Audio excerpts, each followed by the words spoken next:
జర్నలిస్టులపై దాడిని జర్నలిస్టులపై దాడిని జర్నలిస్టులపై దాడిని విలేకరులపై దాడులను విలేకరులను దాడులు చేసిన వారిపై వెంటనే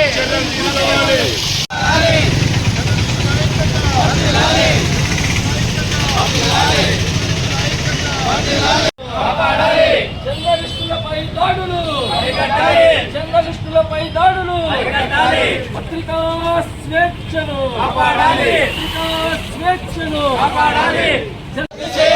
శ్రీ గీతం కళాశాల అనుమతులను శ్రీ గీతం కళాశాల అనుమతులను జర్నలిస్టుల ఐక్యత పత్రికా స్వేచ్ఛను పత్రికా స్వేచ్ఛను విలేకరులపై దాడి చేసిన వారిని విలేకరులపై దాడి చేసిన వారిని విలేకరులపై దాడి చేసిన వారిని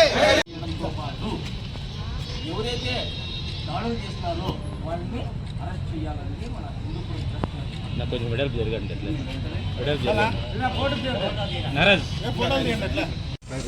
చెప్పి తర్వాత ఏబిఎన్ ఆంధ్రజ్యోతి రిపోర్టర్ జగన్మోహన్ రెడ్డి అతి దారుణంగా హత్య చేసిన ఘటన మరొక ముందే అనంతపురం జిల్లాలో మనం రిపోర్టర్గా పనిచేస్తున్న లక్ష్మీనారాయణ ఓ కాలేజీకి సంబంధించి అవినీతి అక్రమాలపై ప్రచురించే ప్రత్యేక కథనం రాస్తే అతని ఇంటికి వెళ్ళి కుటుంబ సభ్యులు సైతం విచక్షణరహితంగా దాడి చేసి ఆమె కాళ్ళు మొక్కించుకోవడం చాలా హేమమైన చర్య. ఇది జర్నలిస్టు లోకానికే ఇది సిగ్గుచేటుగా భావిస్తున్నాం.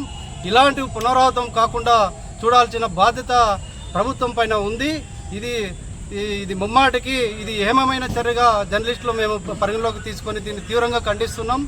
అలాగే ఎవరైతే గీతం కళాశాల యజమానురాలు ఎవరైతే ఉన్నారో మనీషా నాయర్ అనే మా రౌడీ డాన్లాగా వ్యవహరించిన ఆమెపై క్రిమినల్ కేసులు నమోదు చేసి చట్టపరమైన శాఖపరమైన చర్యలు తక్షణమే తీసుకోవాలని చెప్పి మేము డిమాండ్ చేస్తున్నాం. ఎందుకంటే ఈ రాష్ట్రంలో జర్నలిస్టులు ఈ రకంగా దాడులు చేస్తే రాబో రోజుల్లో అక్షర సత్యాన్ని కనుమరుగయ్యే ప్రమాదం ఉందని ఈ ప్రభుత్వానికి హెచ్చరిస్తున్నాం. ఇలాంటి పునరావృతం కాకుండా గట్టి చర్యలు తీసుకోవాలని ప్రభుత్వాన్ని విజ్ఞప్తి చేస్తున్నాం. ఈరోజు చాలా పత్రికా లోకానికి చాలా తీరని అన్యాయం జరుగుతోంది. ఇటీవల కాలంలో ఈ జర్నలిస్టుల కంటే ఏమాత్రం కూడా విలువ లేకుండా ప్రవర్తించే తీరు కొంతమంది నేర్చుకుంటున్నారు. ఈ శ్రీ గీతం అనే కాలేజ్ యాజమాన్యం సంబంధించి ఆమె మహిళ ఒక దళిత లక్ష్మీనారాయణ పాత్రికేయుడిని నిజాలు రాసినందుకు కాళ్ళు మొక్కించి దుండగులతో దాడి చేపించి ఈరోజు పత్రికా లోకానికి తీరని అన్యాయం చేసే విధంగా ఆమె ప్రవర్తించిన తీరు యావత్ లోకానికి పత్రికా లోకానికి సిగ్గుచేటు. కాబట్టి వెంటనే ఆ శ్రీ గీతకు సంబంధించిన కాలేజ్ యాజమాన్యంపై తీవ్రంగా చర్యలు తీసుకుని వెంటనే దానికి సంబంధించిన అనుమతులన్నీ రద్దు చేయాల్సిన అవసరం ఎంతైనా ఉందని సభాముఖంగా నేను తెలియజేసుకుంటున్నాను. ముఖ్యంగా ఏమంటే ఇటీవల ఈ విద్య అన్నది వ్యాపారంగా మారిపోయింది. సరే వ్యాపారం ఎలా అయిపోయింది అనుకుంటే ఈ తరుణంలో ఏకంగా గూండాలనే పెట్టి విద్యని చెప్పించి దాడులు చేయించడం చూస్తుంటే ఇంకా కళాశాలలో ఏమాత్రం కూడా విద్య నేర్పించకపోగా మొత్తం రౌడీజం నేర్పిస్తాననే విధంగా నాకు ఇప్పుడు అర్థమవుతుంది. ఎందుకంటే దుండగలను పెట్టుకొని దాడి చేపిస్తున్నారంటే ఇంకా పత్రికా లోకం మీద దాడి చేశారంటే ఇంకా ఈ ప్రజాస్వామ్యంలో లా అండ్ ఆర్డర్ ఏ విధంగా ఉందో ఒక్కసారి అర్థం చేసుకోవాల్సిన ఆవశ్యకత ఉంది. పత్రిక మీద మొన్న చిత్తూరు జిల్లాలో, నిన్న అనంతపురం జిల్లాలో జర్నలిస్టులకు రాష్ట్రంలో రక్షణ లేకుండా పోతా ఉంది.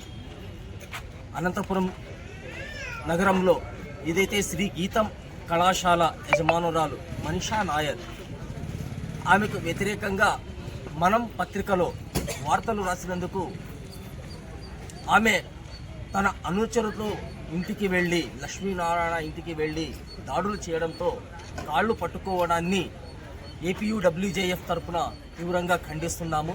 పోలీసులు వెంటనే ఆమెపై ఎస్సీ/ఎస్టీ అట్రాసిటీ కేసుతో పాటు హత్యాయత్నం కేసు నమోదు చేసి వెంటనే అరెస్ట్ చేయాలని, కళాశాల అనుమతులు ఏవైతే ఉన్నాయో మొత్తం రద్దు చేసి కళాశాలను సీజ్ చేయడంతో పాటు ఆ కళాశాలలో చదువుతున్నటువంటి విద్యార్థులందరినీ ఇతర కళాశాలల్లో అడ్మిషన్ ఇప్పించాలని చెప్పేసి ప్రభుత్వాన్ని కోరుతా ఉన్నాం.